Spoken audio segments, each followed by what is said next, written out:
Johnny Dollar. Oh, Johnny Dollar, eh? That's right. Who are you? Insurance investigator? Well, are you that Johnny Dollar? That's right. Freelance investigator. Oh, But now freelance. I want the man who works for the Star Mutual Insurance Company, not any freelance. Well, I work for Star Mutual. You what? On occasion, at least. On occasion, eh? Well, if one of their clients has some trouble, you have to get on the job for him, don't you? Well, that depends. Who are you, sir? Depends. What are you talking about? Do you work for him or don't you? On assignment, yes. Then get yourself an assignment, then get yourself over here right away. Over where? Here at my apartment. What's the matter with you? Are you an idiot? Where else could I possibly want you? Has it by any chance occurred to you, sir, that I might not have the least idea who you are? Well, what difference can that possibly... yes, that's right. Yes, that's right. Very well. My name is Timothy Jarrett. Now, get over here immediately. Do you mind if I check with Star Mutual first? Don't be wasting your time. Check with them after you get here. If I get there. Look, What Mr. do you mean, Jarrett, if you do? you haven't even told me what your problem is. Do I have to go out and shout murder from the housetops Murder? to get you to pay any attention to me? Did you say murder? Of course I did. Whose and when? Do you suppose I'd be talking to you if it had already occurred? Oh, I'm sure I haven't the least idea. Of course I wouldn't. How could I? But if you're not over here right away, I'll call that insurance company and have you fired. All right, you do that. I'll be waiting for you. You will. Hello. Hello. Well, it may be a nice long wait, Mr. Jarrett.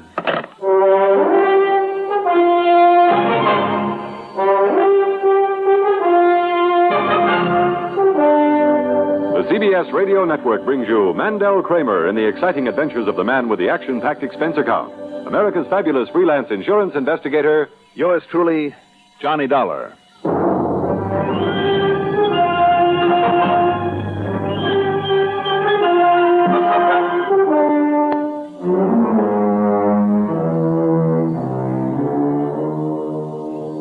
Expense account submitted by Special Investigator Johnny Dollar to the Star Mutual Insurance Company, Home Office, Hartford, Connecticut. Following is an account of expenses incurred during my investigation of the Lorelei matter. It was pretty obvious from that phone call that Mr. Timothy Jarrett was a crackpot of the first water. And I was all set to forget about him and go on about my business. But I had some errands to do in town, and one of them took me into the building where Star Mutual holds forth. So I made that my first stop and barged in on Ed Williams. Johnny, well, how are you, boy? Glad to see you. Hi, Ed. What brings you here? Don't tell me you're having to go around digging up assignments these days. Sit down. Thanks. Cigarette? I don't mind if I do. Here you are. Thank you. Here, I got a lighter. Right. Thanks. Mm-hmm. Well? Ed, I believe you have a client by the name of Timothy Jarrett. Oh, yeah, Johnny, I'm afraid so. What's the matter? Why'd it groan? Well, I ought to be grateful for him, though, I guess. After all, that life policy of his has a face value of nearly $2 million. $2 million? Wow, I thought maybe he was just some old nut. Oh, he is, Johnny, no question about it. Just about as wacky as they come. Don't you know who and what he was? The famous all-or-nothing Gerard? Was or is? Oh, he's still alive, if that's what you mean. But, Johnny, about 40 years ago, Gerard was one of the cleverest stock manipulators ever hit the scene. No kidding. Made himself millions and millions.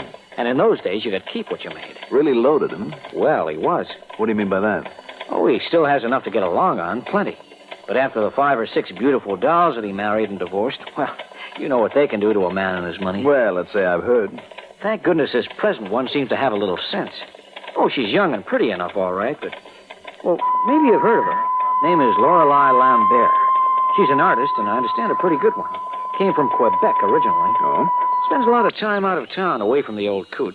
But I'm sure it's just on account of her sketching and painting. I see. Matter of fact, the last time I talked to Mr. Gerard, that was day before yesterday, she was off on another of her field trips.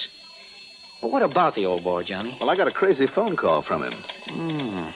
Sorry, I guess I was kind of responsible for it. You were? Another of his complexes working on him. And I promised if it proved to have any basis, I might call you in just to shut him up. But I certainly didn't expect him to call you. What do you mean by complexes? Nothing else to do, so he worries about himself. A couple of weeks ago, it was a persecution complex. Before that, he was certain he was going to be robbed. No, but he wasn't. Of course not. Before that, he was sure that his apartment, the whole block maybe, was going to burn down over his head.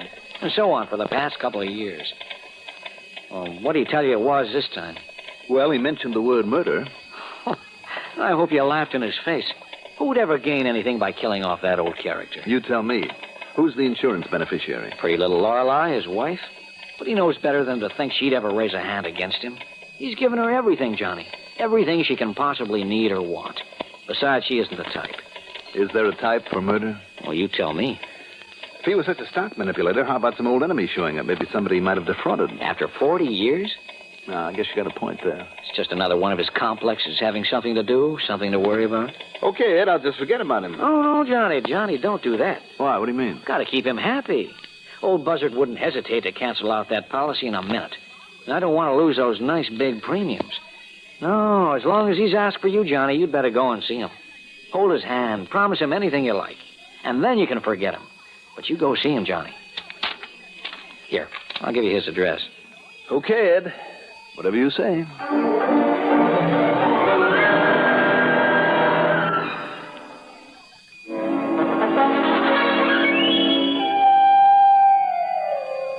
The Fleur-de-Lis apartments out on the edge of town are the old-fashioned ultra deluxe.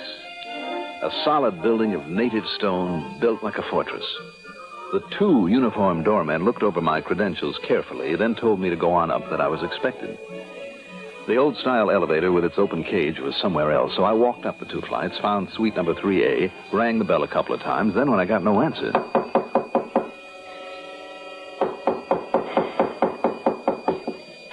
Mr. Jared. Oh, now, please.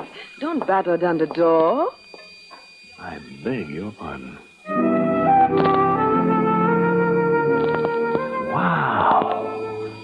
Standing there, just off the elevator, a purse and kind of an attaché case in one hand and a suitcase in the other, was one of the most beautiful girls I have ever seen. Not just pretty, but beautiful. In her mid-20s, I'd say.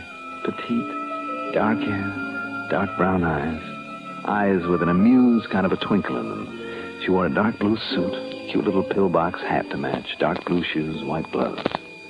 Mm-hmm. Is there something wrong with me? I beg your pardon. Well, you said that. I guess I did. Is there something I can do for you? I'm Mrs. Jared. And that is the door of my apartment you've been knocking on, you know? I know. I came to see Mr. Jared. Oh? But why? Do you mind telling me who you are? No, I'm sorry. My name is Johnny Dollar. I represent your husband's insurance company. Oh, dear. Has Timothy been pestering you people again? Well, he called, that's all. He asked me to stop by. I might have known it. The minute I go away for a few days, the sweet old soul conjures up something to worry about. He always does. Yeah, so I understand. I've been up to Cape Ann in Massachusetts, trying to paint some seascapes. Oh? But I just knew he'd get himself all bothered over something or other. That's why I came back today instead of next Monday as planned. I just got off the train. Oh, it's pretty obvious you've been traveling. Horrible. Traveling in this weather. I probably look a mess. Hardly. But now that I'm home, I can... Only, what do we stand out here? If you just take this bag... Oh, yes, sir. And this little case full of paints and brushes and paper and things. I got it. Good. Now, if I can find the keys... Here we are. Oh, let me, With your hands full? I guess you're right. Only... Well, Mr. Dollar... Yes? Well, before we go in... What was it this time? And you must excuse me if I gave you a kind of suspicious look when I stepped off the elevator. I saw you standing here. You look nothing but charming, and you still do. You're lovely. If I didn't know you knew I am married, I'd probably have to slap your face for that. Oh, you would you? Just to keep up with the propriety. Well, then I would blush, and I would apologize, and I would try to date you for the evening. Oh, méchant. But really, now, what was it this time, Mr. Dollar? Mr. Dollar? After getting my face slapped, verbally at least, and for only telling the truth? Oh, who is being the charmer? I'm sorry. But seriously, Johnny, what is it this time? I mean, his reason for calling your company. I don't know, really. He just said he wanted to see me, that's all. All right, if you want to be so mysterious about it, I'll ask him myself. Just put those things anywhere, Johnny. Sure. Timothy? I'm home with Timothy. His afternoon nap, I suppose. I hope so. Oh, now what's that supposed to mean? Shall we look for him? Of course. This way. Timothy? Timothy, dear. Maybe he stepped out for a minute. Oh, well, yes, I guess he must have. Timothy, are you... Oh, here you are, dear. Lorelei, don't go in there. But there he is, Johnny, asleep in his bed. Oh, Asleep? no. Oh, Johnny! Just one solid blow behind the right ear with the heavy crystal ashtray that lay at his feet. There wasn't the least sign of a struggle of any kind. Nor was there any look of fright or surprise on his face. Obviously, somebody had simply sneaked up behind him, aimed carefully, and struck just once. He was a rather frail old man, and the one blow had been enough. Lorelei, after that first scream of anguish, sank into a chair, facing away from the body, and sobbed pitifully but quietly. Her face was pale and drawn, but even in this moment of shock, she was still beautiful. I called the police then, and during the wait for them, looked around for some clue as to who might have done this. Nothing. Nor was one of the doormen any help when I had him come up. No, sir. You were the first one to come here to see him today. You're sure of that? Yup. First it was you, and while you was going up the stairs, the missus come in and went by the elevator. There's a back entrance to the apartment, to the kitchen. Yeah. But any delivery boy would have seen him, sir, as he come around the driveway up the side. Mm-hmm. Tell me, are there any relatively new tenants in the building? Well, of course, there's that Mr. Bascom, sir. Bascom? Yes, sir, he's the newest. Yes? Come here in 1937. Oh. But, nobody came here to see Mr. Jared today. Not until you come in, sir. And Mrs. Jared came back from a trip right after. Well, the fact remains that somebody got to him. Oh, Sergeant, you made good time. Hiya, Johnny. Come on in, Doc. Well, Private Eye, what have you got yourself involved in this time? Looks to me like a murder. Sergeant Barney Foster is one of the most able homicide men I know. After Doc Bennett, the coroner, examined the body and was satisfied death was due to that blow on the head, that it must have occurred only minutes before I got there, he left. Sergeant Foster and I went over that place with the proverbial fine-tooth comb, but the killer had apparently left no tracks whatsoever. The only fingerprints from the last few days were those of the dead man. And that means planning, Johnny. It was carefully planned. Have you talked with Mrs. Jared about any possible enemies he might have had? I tried, Barney. Look at her sitting out here. I'm afraid she's just too numb by this whole thing to make very much sense. Yeah, poor kid. You better get her out of here, Johnny, to a hotel or something, maybe to some friend's house.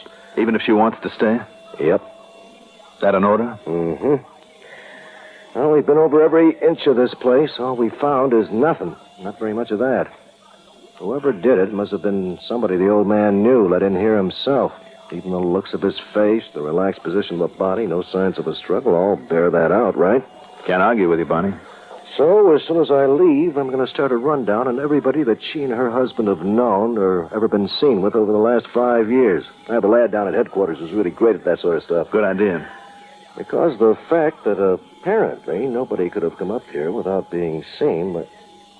Well, now, look. Yeah? You know, you could be the one suspect in this case, Johnny. Sure. Well, I'm not kidding. You're the only one known to have come up here before Mrs. Jared got back from her trip. Of course. And the motive? Put the old man out of the way to leave a free path to his beautiful wife. You think that isn't a common enough motive? It may have been somebody's, Johnny. Well, now that I've seen and talked with her, I'm inclined to agree with you. And yet... Yeah. Well? Oh, nothing, Barney. Building up another one of your wacky hunches, Johnny? I don't know. Well, anyhow, you get her out of here. Let her stay in a hotel or something so that nothing will be disturbed until I can come back for another look. Make sure we haven't slipped up somewhere. She can take along her luggage, can't she? Just exactly what you yourself saw with her when she stepped off that elevator. Okay? Okay. Nothing else is to be disturbed. I'll seal off the back service door and leave orders downstairs that nobody is to be admitted to the place. Okay?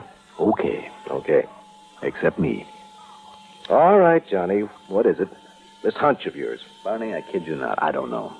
But there is something cooking in that so-called brain of yours, isn't there? I told you, Barney. Okay. But when it gels, if it gels, instead of taking things into your own hands, you call me. Sure.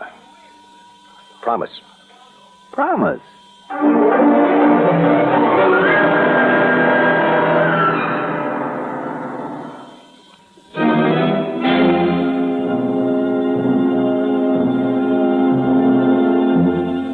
I took Lorelei Jarrett over to the Statler and got her a comfortable suite of rooms.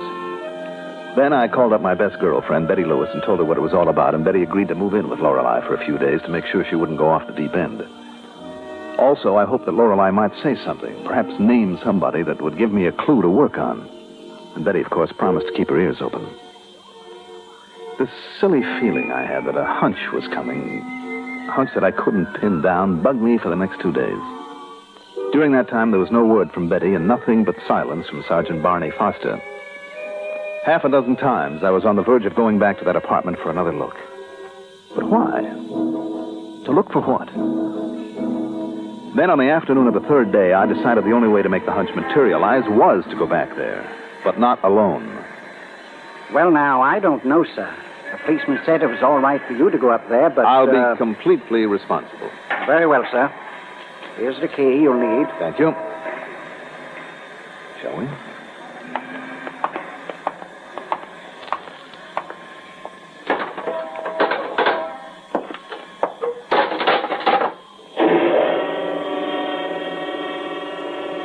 You've been terribly, terribly kind to me, Johnny. Don't you think you've deserved it, Lorelei? And Betty. Such a wonderful girl. She's been a wonderful comfort. I thought you two would get along. If you and Betty ever get married, I can only hope you'll be as happy as Timothy and I were before the... You sure you don't mind this coming back here this way? No. Anything I can possibly do to help, Johnny. You know that. I wish to heaven I knew what kind of help I need. Well, maybe if we just talk about most anything.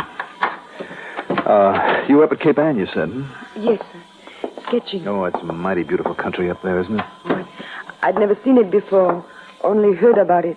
It is beautiful. I hope I can go back again sometime and sketch and paint some more. If only Timothy had gone along with me. Yeah, this whole thing might not have happened. Yeah, but he knew the salt air wouldn't agree with him, so... Do you suppose, Johnny, that it would be all right if I took some of my clothes and things as long as I'm here? I'm afraid you'd better not, Lorelei. The sergeant wants to come back here, you know. Oh, yes, I vaguely remember him saying that. I'm afraid I wasn't aware of much that day. I don't blame you. Lorelei. What, Johnny? It's kind of a strange name for a nice, gentle person like you. Is it? Why? Weren't the legendary Lorelei the sirens who enticed men to their destruction? Good heavens, Johnny. Oh, I'm sorry. Tell me, did you make any sketches up there, Cape Ann? Oh, yes. Lots of them. Would you like to see some of them? Very much. I know that place pretty well. Well, here they are. Right here in this portfolio. Oh, you leave your masterpieces lying around here in the front hall? Oh, I wish they were masterpieces. Here, now, you recognize this? Oh, sure. That's the big bay on the west side of the Cape. Uh-huh. And surely you've seen this, the Bunny Cottage? Oh, yes. And the two windows in front that look like eyes and the white chimneys that look like ears sticking up. Mm-hmm. Oh, it's wonderfully quaint, isn't it? And it does look like a bunny, a big white bunny. And you were never up there before? Oh, no, never. But I'll go again. Oh, no, Lorelei, I'm afraid not. What? Lorelei, destroyer of men. It's a fact, isn't it? What, Johnny, what makes you say a thing like that? You were the one person to benefit by your husband's death. Johnny. And the one person who could get in here with your own key in that back door without being seen by one of those doormen. Came in by the back way and killed him. Johnny, please, you don't know what you're saying. How you found out I was coming to make such a nice alibi for you, I don't know. Maybe you overheard him on the phone just before you killed him. Now, please listen to me. Don't talk this way. Then you left by the back door again. You waited when you saw me arrive, came in after me, this time by the front door. Johnny, no, I told you. You know it. I'd just come back from Cape Ann. You know that. You helped me with my luggage. I helped you with a suitcase and an attaché case. But you were not carrying this portfolio full of the sketches you made at Cape Ann. In other words, you had to have been in here before. Well? No, I tell you... All right. Listen to me carefully, Johnny. Yes, I did kill him. I killed him. Because he was an egotistical, self-centered, crazy old man. Because of the money. Millions, Johnny. Millions of dollars. To play with, to have fun with, enjoy life. Listen, Johnny. You and I, with all that wonderful money. Just the two of us, Johnny. Nice try, Lorelei. But not this time. Oh, why do they do it? Why don't they learn? Don't they know it won't work? That sooner or later they're bound to be found out. And why a lovely little thing like Lorelei? Lorelei, destroyer of men. Expense account total? Oh, who wants it? Who wants anything out of a case like this? Yours truly, Johnny Dollar.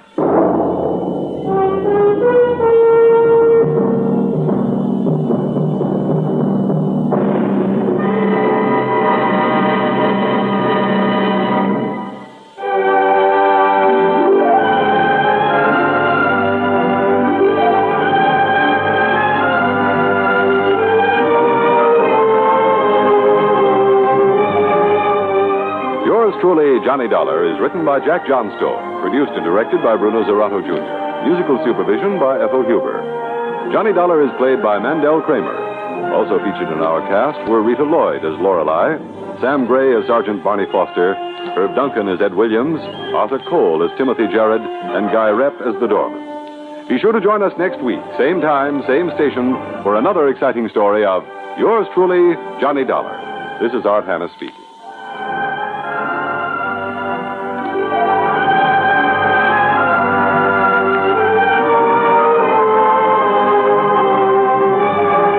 Johnny Dollar has come to you through the worldwide facilities of the United States Armed Forces Radio and Television Service.